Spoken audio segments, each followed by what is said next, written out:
Book 17, Menelaus' Finest Hour. But Atreus' son, the fighting Menelaus, marked it all.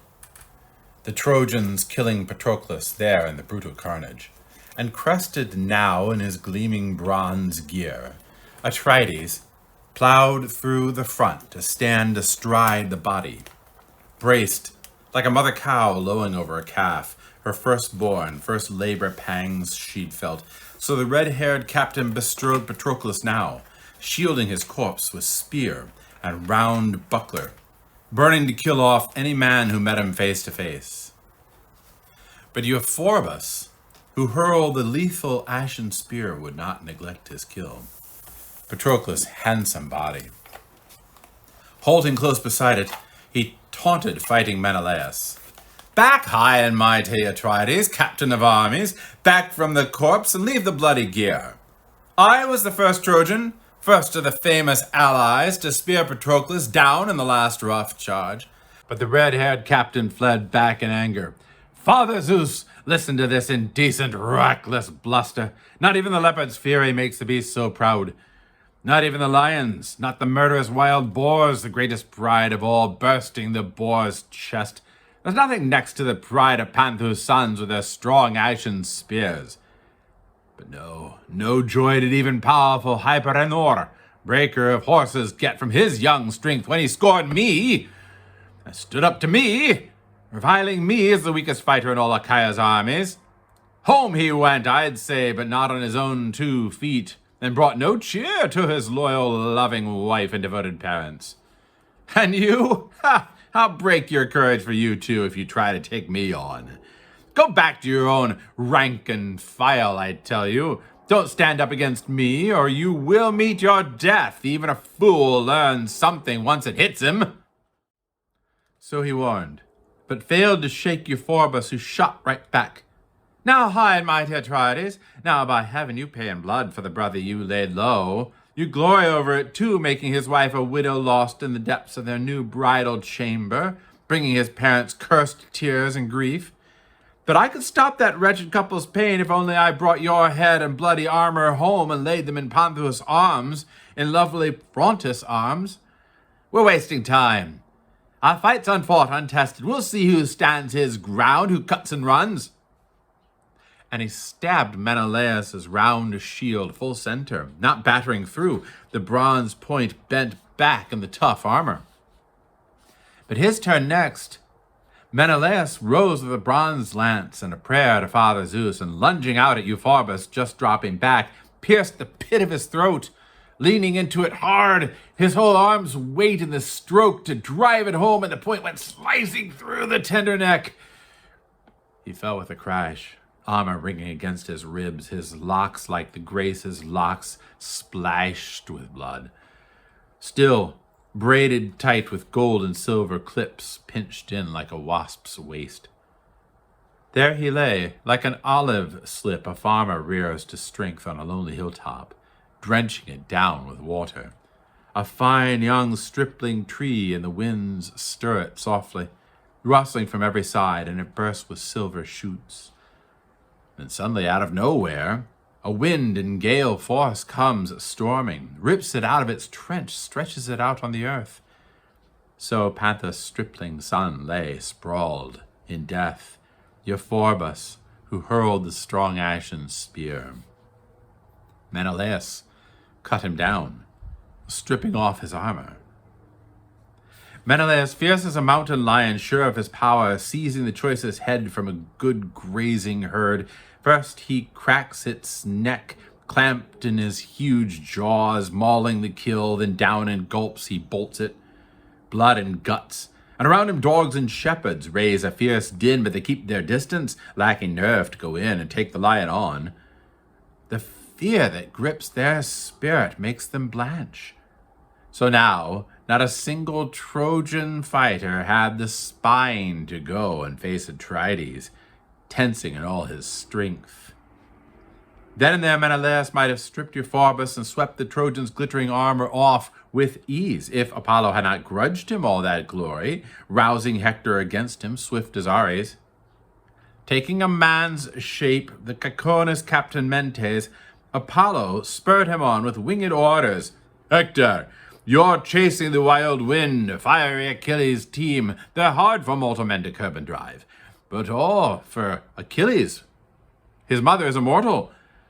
But all the while Menelaus, Atreides' fighting son, besides Patroclus, he's killed the Trojans' best. Panthus' son Euphorbus stopped his fury cold. And back Apollo strode, a god in the wars of men.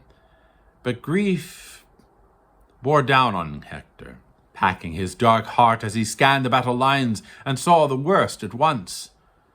The two men there, one stripping the gleaming armor, the other sprawled on the ground, blood still spurting warm from his slashed throat.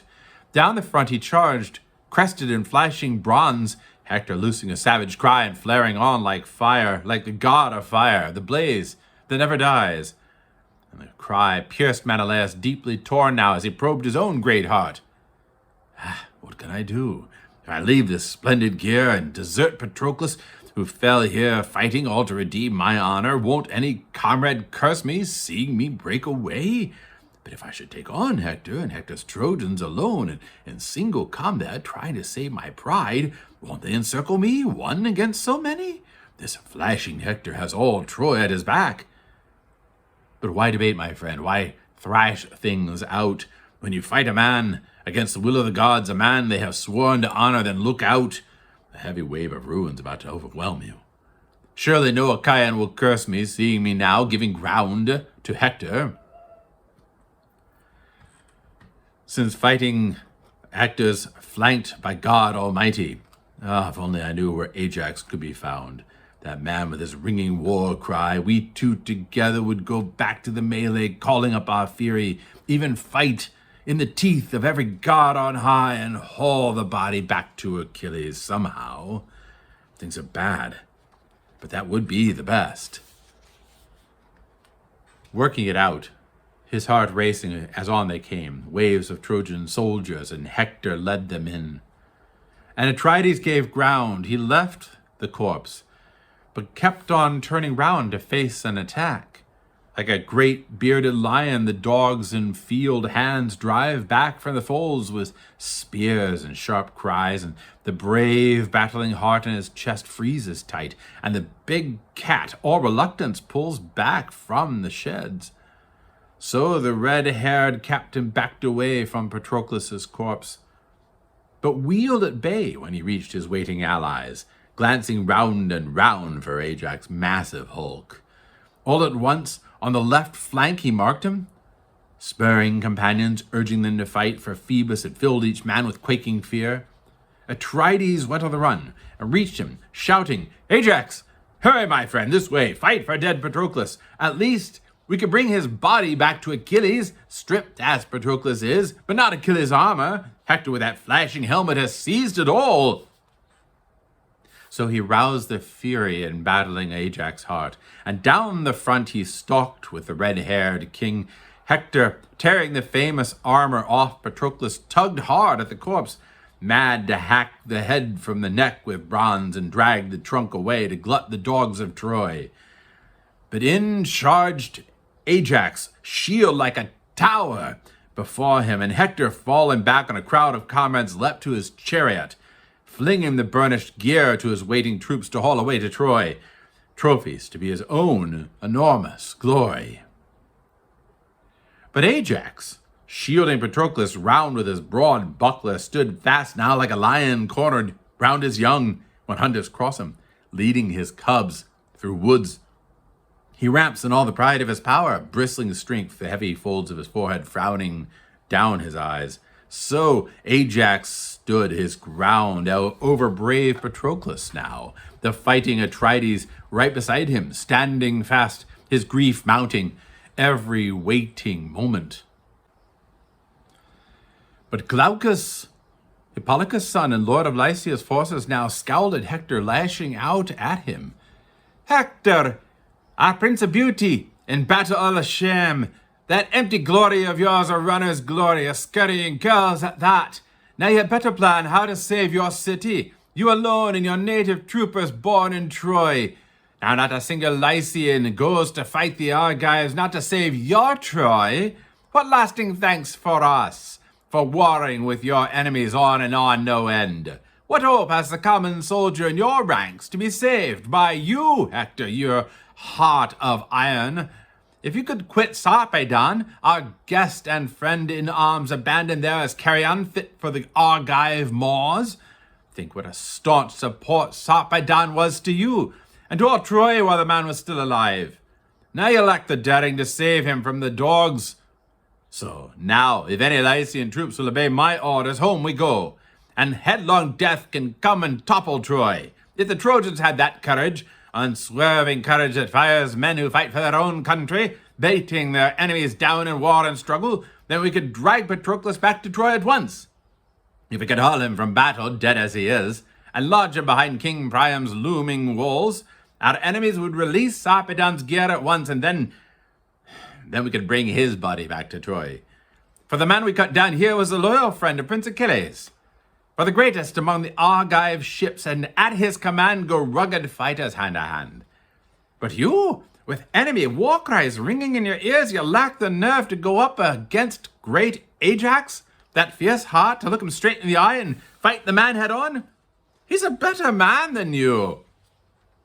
With a dark glance from under his flashing helmet, Hector lashed out, Glaucus, such brazen insolence from a decent man like you, but why? Ah, too bad. And I always thought you excelled the rest in sense, all who hail from Lycia's fertile soil. But now you fill me with contempt. What are you saying? You tell me that I can't stand up to monstrous Ajax? I tell you I never cringe at war and thundering horses. But the will of Zeus will always overpower the will of men. Zeus, who strikes fear in even the bravest man of war and tears away his triumph, all in a lightning flash. And at other times he will spur a man to battle. Come on, my friend, stand by me, watch me work. See if I prove a coward dawned at dusk, your claim, or I stop some Argive blazing in all his power for fighting on to shield Patroclus' corpse. With that he loosed a shrill cry to his Trojans. Trojans, Lycians, Dardan fighters hand to hand. Now be men, my friends, call up your battle fury. I'll strap on the brave Achilles' armor, burnished armor I stripped from strong Patroclus when I killed him. So he cried, and his own bronze helmet flashed as Hector veered away from the heavy fighting, running after his men, and caught them quickly. They had not gone far, and he ran with eager strides as they bore Achilles' famous arms toward Troy. Standing far from the war and all its heartbreak, Hector exchanged his armor, handing his own gear to his battle-hungry troops to return to holy Troy, and donned the deathless arms of Peleus' son, Achilles, arms the gods of the sky once gave his loving father. And Peleus passed them on to his son when he grew old, but the son would not grow old in his father's armor. Now, when Zeus, who raised the clouds, saw Hector from afar, strapping on the gear of Peleus' godlike son, he shook his head and addressed his own deep heart. Poor soldier, never a thought of death weighs you down, your spirit now, yet death is right beside you. You don the deathless arms of a great fighter, and all the other fighters tremble before him. True. But you killed his comrade, gentle, strong, and against all rights you ripped the immortal armor off his head and shoulders. So great power, for the moment I will grant you, to compensate for all that is to come.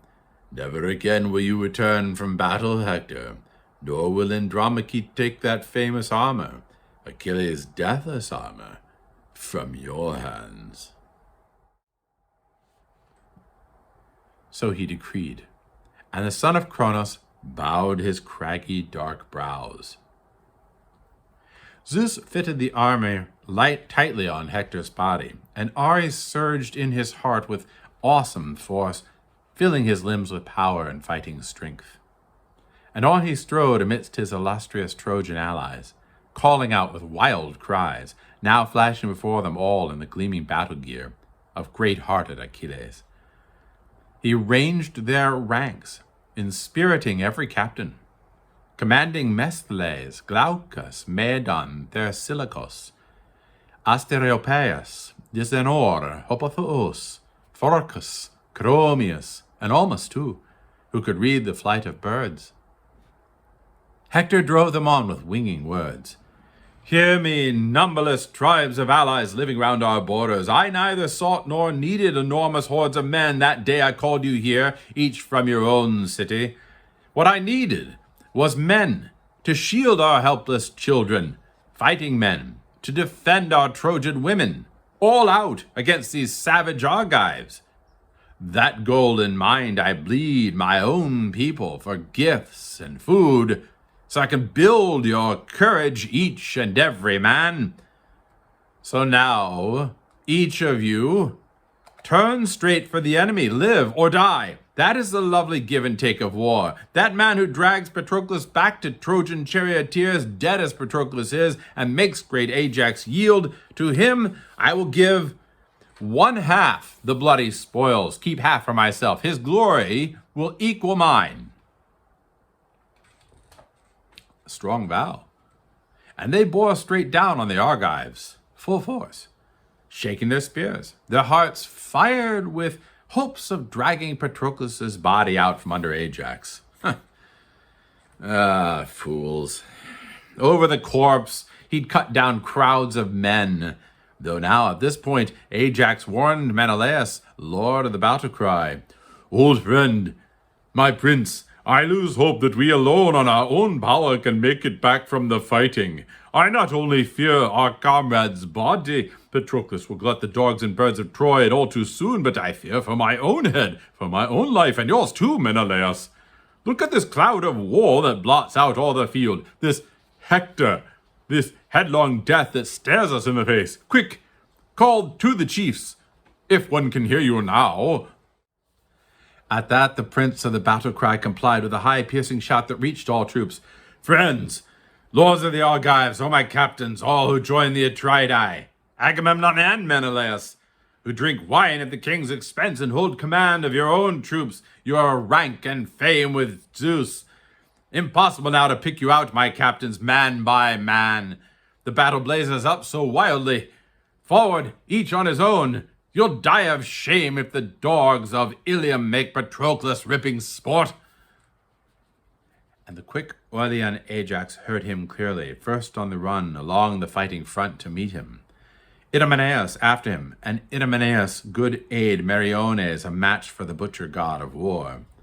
For the rest who followed, waking Achaea's war lust, what man has spirit strong enough to sing their names?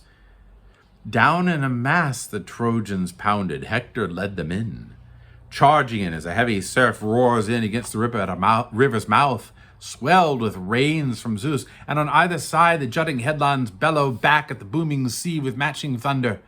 In they came, the Trojans roaring in, but the Argives faced them, standing fast in a ring around Patroclus, one fury seizing their hearts, packing a wall of bronze shields, and round about their glittering crested helmets now the son of Cronos spread a dense, deepening mist. He had never hated Menelaus, his son, in the past, while he was alive and still Achilles' aid, and now the father loathed to see him prey to Troy's marauders, the ravening dogs of Troy, so he drove his comrades on to shield his corpse. At first, the Trojans could ram the Argives back, and they abandoned the corpse. Their fiery-eyed battalions fled away in panic. But still, the breakneck Trojans, up in arms as they were, killed off none of the Argives with their spears. Instead, they began to drag away Patroclus' corpse. But not for long would his comrades give him up. In a swift maneuver, Ajax wheeled them around. Ajax, greatest in build, greatest in works of war, of all the Argives after Peleus' matchless son. Right through the front, he plowed like a wild boar, ramping in power up on the high mountain ridges, scattering dogs and reckless hunters at one charge when he wheels at bay and drives them down the glades. So now the son of noble Telamon, dauntless Ajax, scattered the massing Trojan packs at a charge. All who bestrode Patroclus now, high with hopes of dragging him back to Troy to win the glory, trying hardest, Hippothos, out for fame, Pelasgian Lethus' son, lashing a shield strap round the ankle tendons, was hauling Patroclus foot first through the melee, hoping to please Prince Hector and all the Trojans, Hippothos rushing on. But death came just as fast. No Trojans could save him now, strain as they might. Ajax, son of Telamon, charging quickly into the carnage, speared him at close range through the bronze-cheeked helmet. The horsehair crest cracked wide open around the point, smashed by the massive spear and hand that drove it. His brains burst from the wound in sprays of blood soaking the weapon's socket. His strength dissolved on the spot, his grip loosed, and he dropped the foot of brave Patroclus' corpse. There on the ground it lay. He rushed to join it, pitching over the dead man's body face to face, a world away from Larissa's dark, rich soil. Never would he repay his loving parents now for the gift of rearing, his life cut short so soon, brought down by the spear of lion-hearted Ajax. Hector hurled at him, a sudden glint of the spear, but Ajax saw it coming and dodged the bronze shaft. Just by a hair, the weapon caught Schedius, gallant Iphitus' son, and Phocia's finest man, who made his home in the famous town of Panopeus, ruling tribes of men. Hector speared him now. The point split the collarbone, slashing through and out by the shoulder's base, sticking out the back. He fell with a crash, his armor clanging around him. Ajax next, with a lunge, he stabbed Phorcus, Phaenops' warrior son, bestriding Hippothos' corpse. He ripped his belly, smashing the corselet just where the plates joined, and the bronze spearhead spilled his entrails out. And down went Phorcus, gasping, clawing the dust. The Trojan front gave ground.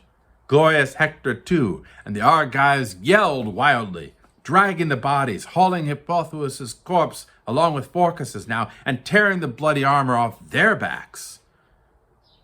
Then, once more, Trojan troops would have clambered back inside the walls, whipped, weak with fear by the Argives, primed for battle, and they would have seized enormous glory. Yes, defying even the decree of Zeus, by dint of their own power and striking force. But god Apollo himself spurred on Aeneas, taking the build of Periphas, Summoner's son, who had grown old as herald to Aeneas' father, the aged king, a loving, loyal herald too, like him to the life. Apollo provoked Aeneas. "Aeneas, how could you and your men save Troy with the gods against you? As I've seen other men who trust to their own power and striking force, their own valor, their own troop strength, even badly outmanned, defend their country well.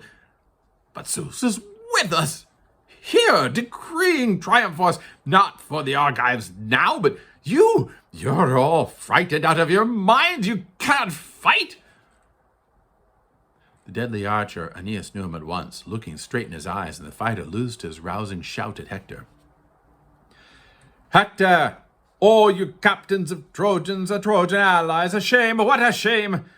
Clambering back into Troy now, whipped weak with fear by the Argive forces. Look, one of the gods comes up beside me, tells me Zeus, the supreme commander, still impels us all in battle. So go for the Argives head on. Don't let them bear Patroclus' body back to their ships without a fight." And springing out of the lines, Aeneas took his stand as the rest swung round and braced to meet the Argives. There, Aeneas lunged and speared Leocritus through, a son of Arisbas, Lycomedes' die-hard friend. And veteran Lycomedes pitied him as he dropped, sweeping beside him, rearing a flash of his lance, and he hit a captain, Hippasus' son, Apisaon, slitting open his liver up under the midriff. His knees went limp. A man who'd marched from Paeonia, good fertile soil, where he excelled all fighters, all but Asteropaeus. Down to the ground he went. But battling Asteropaeus pitied his comrade's pain and charged the Argives hard, mad to fight it out. No use. Too late. They'd packed behind their shields, ringing Patroclus round on all sides, spears jutting as Ajax ranged them on and shouted out commands. No one back from the body. No heroes either bolting out of the Argive pack for single combat. Cluster round Patroclus, shoulder to shoulder. Fight them at close range. At the giant's command, the earth ran red with blood. Slithering, dark now, and the soldiers' corpses tumbling thick and fast. Trojans and breakneck allies piled alongside Argives. How could the Argives fight without some bloody losses? But far fewer of them went down, remembering always to fight in tight formation, friend defending friend from headlong slaughter. So, on they fought, like a living fire. You could not say if the sun and moon still stood secure, so dense the battle haze that engulfed the brave who stood their ground around Patroclus' body. But the other Trojans and Argive men-at-arms fought on at their ease beneath a clear blue sky, sharp brilliance and sunlight glittering round them. Not a cloud in sight to shadow the earth and mountains. Men who fought at a distance worked with frequent breaks, dodging painful arrows that showered side to side, but men who held the centers suffered agonies thanks to the haze and carnage, ruthless bronze hacking their lines to pieces. There where the bravest fought. Yet 2 men there, famous fighters Antilochus flanking Thrasymedes, still had not caught word of Patroclus' death. They thought the gallant soldier still alive, fighting Trojans up on the clashing front lines, but the 2 men kept their lookout, always alert to their comrades' deaths or signs of instant flight as the 2 fought out on the flank, just as Nestor ordered, sending both sons forth from the black ships to battle.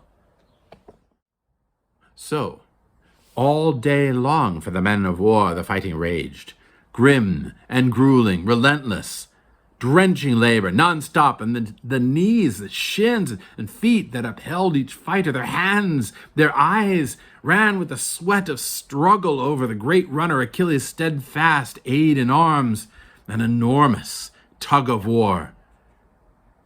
As when some master tanner gives his crews the hide of a huge bull for stretching, the beast's skin soaked in grease, and the men grab hold, bracing round in a broad circle, tugging, stretching hard till the skin's oils go dripping out as the grease sinks in. So many workers stretch the whole hide taut and tough. So back and forth in a cramped space they tugged, both sides dragging the corpse, and hopes rising. Trojans hoping to drag Patroclus back to Troy, Achaeans to drag him back to the hollow ships, and round him always the brutal struggle raging. Not even Ares, lasher of armies, not even Athena, watching the battle here, could scorn its fury, not even in their most savage lust for combat, no. So tense the work of war for the men and chariot teams that Zeus stretched taut across Patroclus this one day. But great Achilles knew nothing yet of Patroclus' death. They were fighting far afield of the deep sea ships, beneath the Trojan wall, so Achilles never feared his friend was dead. He must be still alive, pressing on to the very gates, but he'd come back. Achilles never dreamed Patroclus would storm all Troy without him, not even with him.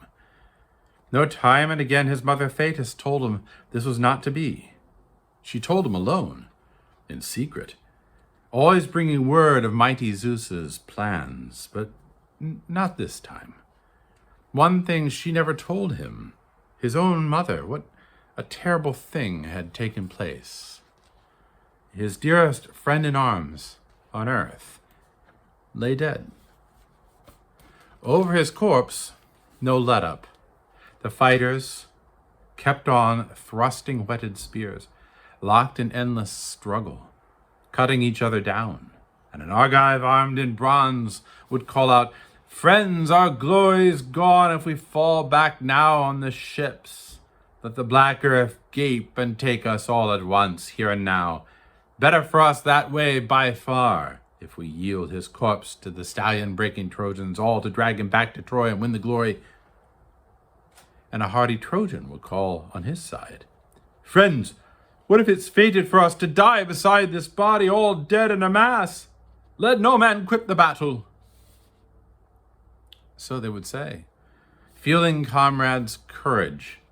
And so they fought, and the iron din went rising up to the bronze sky through the barren, breathless air. But standing clear of the fray, Achilles' horses wept from the time they first had sensed their driver's death, brought down in the dust by man-killing Hector. Diores' rugged son Automaton did his best, lashed them over and over with a stinging whip, coaxing them gently now shouting oath on oath. But both balked at returning now to the ships, moored at the Hellespont's far-reaching shore or galloping back to fight beside the Argives. Staunch as a pillar planted tall above a barrow, standing sentry over some lord or lady's grave site, so they stood, holding the blazoned chariot stock still, their heads trailing along the ground, warm tears flowing down from their eyes to wet the earth. The horses mourned, longing now for their driver, their luxurious manes soiled, streaming down from the yoke pads, down along the yoke. And Zeus pitied them, watching their tears flow. He shook his head and addressed his own deep heart.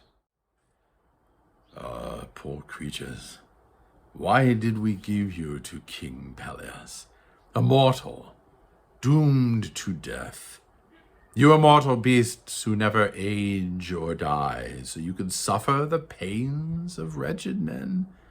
There's nothing alive more agonized than men, of all that breathe and crawl across the earth.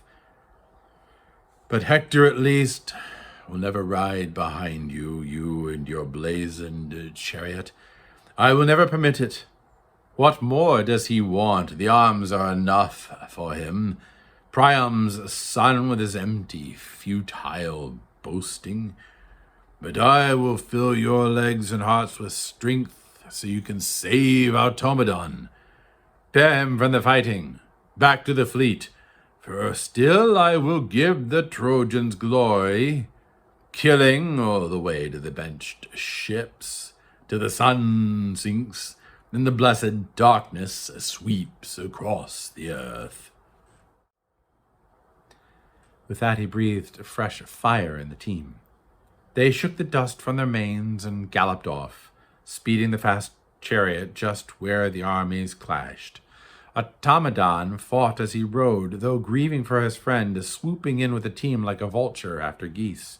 Now he'd veer from the Trojan melee in a flash, then dart back in a charge, pursuing mobs of men, but he could not kill the ones he rushed in force. No way for him now, alone in the hurtling car, to lunge with a spear and still control those racers. But at last, a cohort marked the driver's straits. Alcimedon, the son of Laerces, Hiemon's grandson, coming behind the chariot, he shouted, "Automedon! What god has put such a tactic in your head? It's good for nothing. He's torn your wits away, taken the Trojans on alone on the front lines, but your comrade's dead. Look, and Hector himself, strapped in Achilles' armor, swaggers on in glory." Diores, son of Automedon, shouted back, "Alcimedon, what other Achaean driver can match your skill as curbing this deathless team or spurring on their fury? Only Patroclus, skilled as the gods themselves while the man was still alive. Now death and fate have got him in their grip. On with it. Take up the whip and shining reins. I'll dismount the car and fight on foot." Alcimedon sprang aboard the hurtling chariot, quickly grasping the whip and reins in both fists as Automedon leapt to ground. But Hector saw them and called at once to Aeneas, posted close beside him. "Aeneas, counselor of the Trojans, armed in bronze, I can see the great runner Achilles' team. Look there, heading into the fight, but reined by feeble drivers. So my hopes ride high that we can seize them now, if you have the heart to join me. Charge, when those two will flinch. They never dare stand up to us man to man in all-out battle." And Anchises' gallant son did not resist. They went straight on, shoulders shielded in oxhide, tanned and tough and hammered thick with bronze. And a brace of fighters, Chromius, strong Aretus, flanked their attacks, and the Trojans had high hopes of killing the men and driving off the massive stallions. Reckless fools. They never disengage from Automedon, not without some bloodshed. No, with a prayer to Zeus, some new fighting power had filled his dark heart, and he quickly called his trusted friend, Alcimedon. "Alcimedon, keep those horses close beside me, breathing down my neck. Nothing can hold him back. This Hector in all his fury, nothing, I tell you. Not till he leaps behind Achilles' long-maned team and kills us both and routs our forward line, or he goes down himself in the first assault." And he called the two Iantes and Menelaus. "Ajax! Ajax! Lords of the Argives, Menelaus! Leave Patroclus now to the best men you can find. They'll straddle the corpse and fight off Trojan packs. You fight the fatal day from us. We're still alive. Here they come, full tilt, Aeneas and Hector, Troy's best men, bearing down on us here, this point of tears and attack. But all lies in the lap of the great gods. I'll fling a spear myself and leave the rest to Zeus." He aimed and hurled his spear's long shadow, flew and hit Aretus square in the balanced round shield. No blocking the shaft. The bronze rammed through, piercing his belt and gouging down his belly, as a burly farmhand, wielding a whetted axe, chopping a field-ranging bull behind the horns, hacks through its whole hump, and the beast heaves up and then topples forward. So Aretus reared, heaving up, then toppled down on his back. The slashing spear shuddered, tense in his guts, and the man was gone.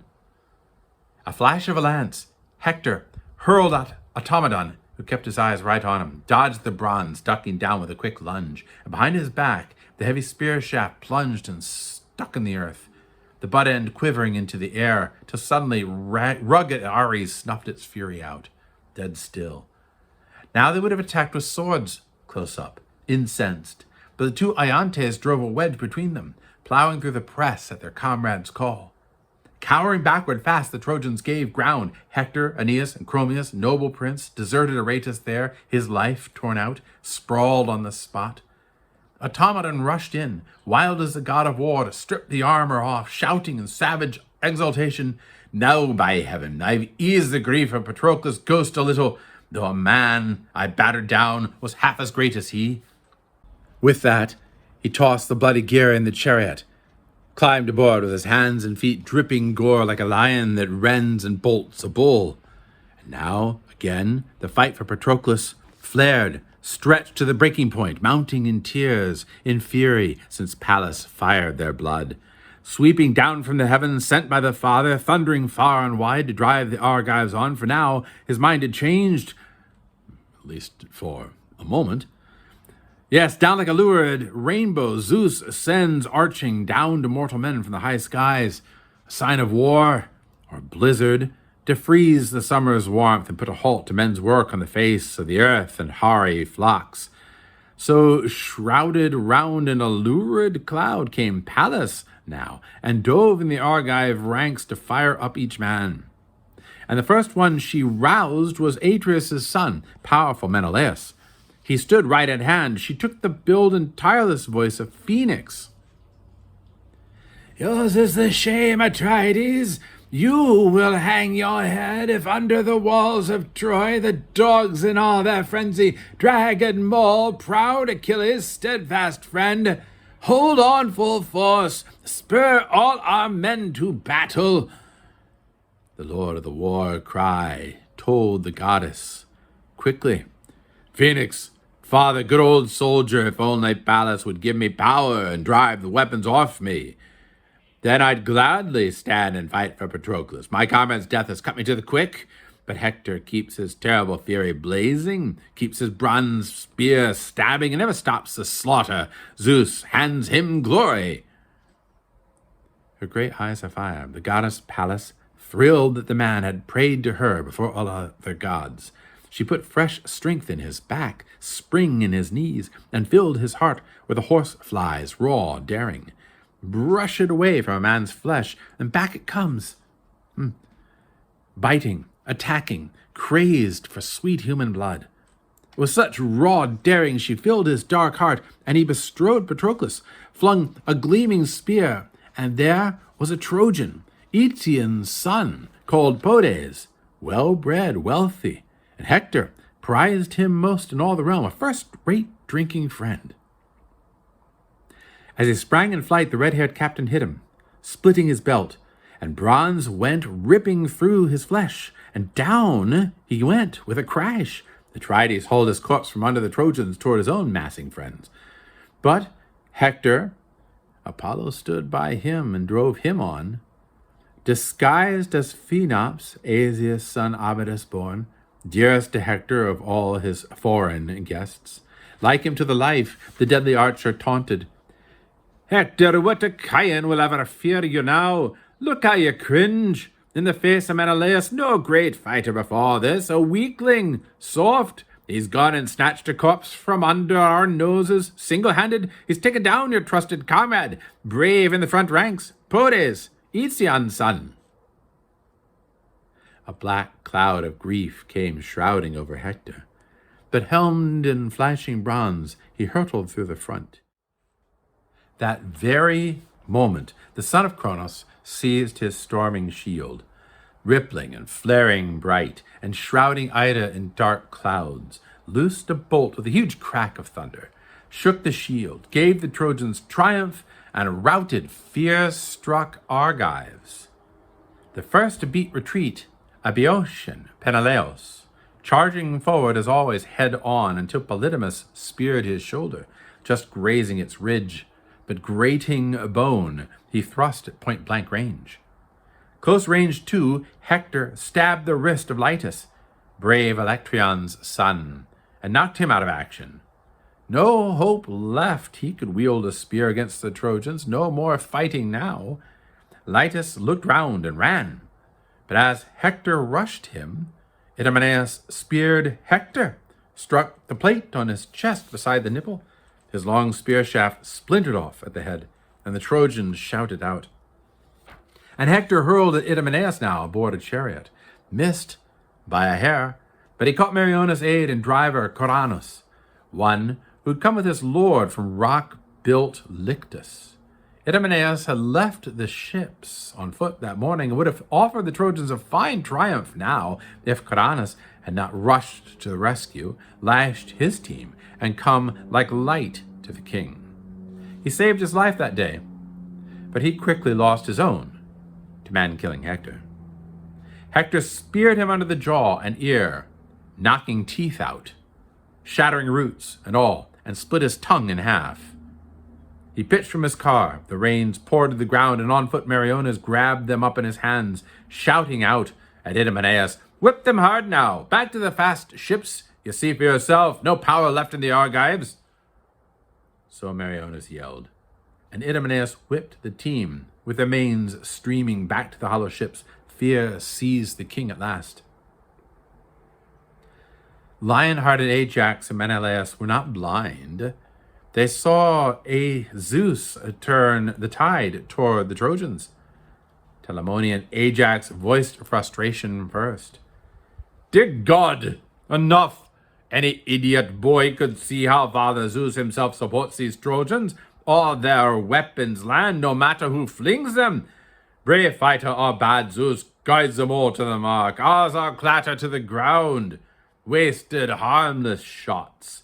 So come alone as we are, find the best way out. How do we pull the body clear and save ourselves? Make it back to our lines and bring our friends some joy. They look our way in despair, they must. All hope gone, that murderous Hector's rage and invincible spear arm can be stopped. Not now.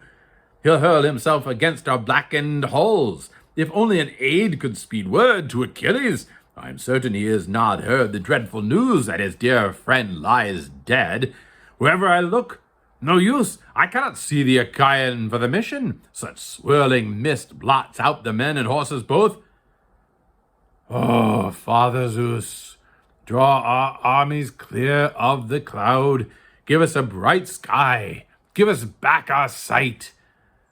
Kill us all in the light of day at least, since killing's now your pleasure. So he prayed, and the father, filled with pity, seeing Ajax weep, he dispelled the mist at once, drove off the cloud, and the sun came blazing forth, and the whole war swung into view, clear, that instant.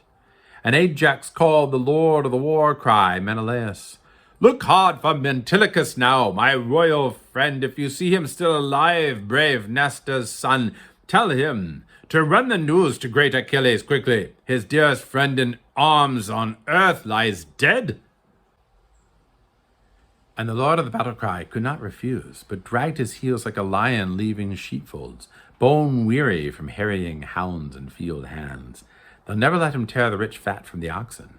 All night long they stand there guard, but the lion craves meat. He lunges in and in, but his charges gain him nothing. Thick and fast from their hardy hands the javelins rain down in his face in waves of roaring torches. These the big cat fears, bulking for all his rage, and at dawn he slinks away, his spirits dashed. And so the lord of the war cry left Patroclus, resisting all the way. He feared the worst. Stampeded in terror, his men would leave the body easy prey for the Trojans. So here Menelaus paused with much to command Meriones and the Iantes. Ajax, captains of Achaia, Meriones too, remember Patroclus now our stricken comrade, that gentle man, the soul of kindness to all while the man was still alive. Now death and fate have got him in their grip. With that, the red-haired captain moved ahead like an eagle, scanning left and right. The bird, men say, has the sharpest eyes of all that fly the heavens. High as he soars, he'll never miss the racing hare cowering down low in the dense, shaggy brush. Down on its head he swoops and pins it fast and rips its life away. So now, Menelaus, O my king, you turned your shining eyes, scanning the crowds of comrades front and rear, trying to see if Nestor's son was still alive. He marked him quickly out on the left flank, and rousing cohorts, driving them back to war, the red-haired captain halted near and called, "Turn this way, Antilochus, prince, and hear the news. Dreadful news. Would it God it had never happened. You see for yourself, I know, how Father Zeus sends waves of ruin breaking down our lines. Victory goes to Troy. Our best Achaeans dead. Patroclus. A stunning loss to all our armies. Quick, and run to Achilles' moorings up the beach and tell him all. Perhaps, but he must be fast. He can bring the body safely back to his ship, stripped as Patroclus is. Hector, with that flashing helmet, has his armor." Antilochus listened closely, hating every word. He stood there speechless a while, struck dumb, tears filling his eyes, his strong voice choked, but he still would not neglect Atrides' order. So handing his gear to a loyal aide, Laodocus, who maneuvered his pawing horses close by, he set off at a run. But he wept freely now, as his feet swept him clear of the close fighting, bearing the dreadful news to Peleus' son Achilles. But you, Menelaus, O my king, you had no heart to defend the Pylians, hard-pressed as they were. Once their leader left a heavy blow to his troops, and putting the veteran Thrasymmedes in command, he ran back to bestride Patroclus' corpse again, and flanking the two Iantes now, reported briskly, "I sent Antilochus. He's off to the fast ships to tell the swift Achilles, but I have little hope he'll come at all. for all his rage at Hector. How can he fight the Trojans without armor? So, come, alone as we are, find the best way out. How do we pull the body clear and save ourselves from the Trojan uproar? Flee our death, our fate. The great Telamonian Ajax answered firmly, All true, straight to the point, Lord Menelaus. Quickly, you and Meriones shoulder up the body, carry it off the lines. We're right behind you, fighting the Trojans, fighting this Prince Hector. The two Iantes bearing the same fury, the same name, and no strangers at standing up to slashing Ares, each defending the other side by side. So he urged, and up from the earth they caught the body in their arms, hoisting it high above their heads with a great heave. And Trojan forces crowding behind them shouted out when they saw the Argive fighters lift the corpse.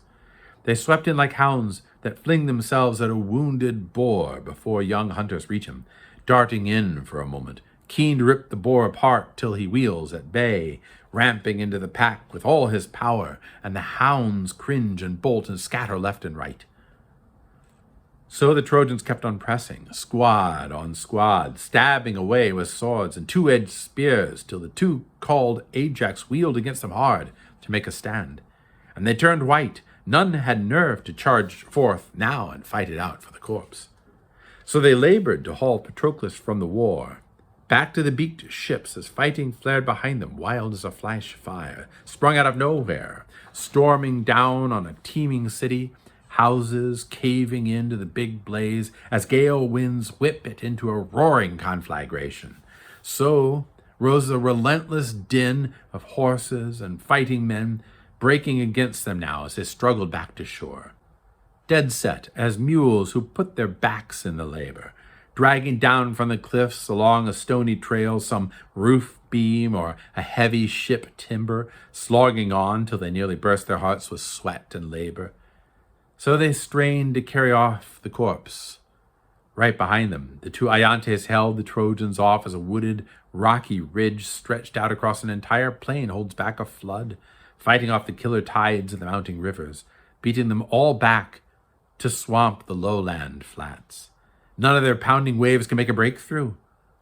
So the two Iantes kept on beating the Trojans off, but on they came, assaulting the rear, two in the lead, Aeneas, the son of Anchises, flanking glorious Hector. Fighting before them now like clouds of crows or starlings, screaming murder, seeing a falcon dive in for the kill, the hawk that wings grim death at smaller birds.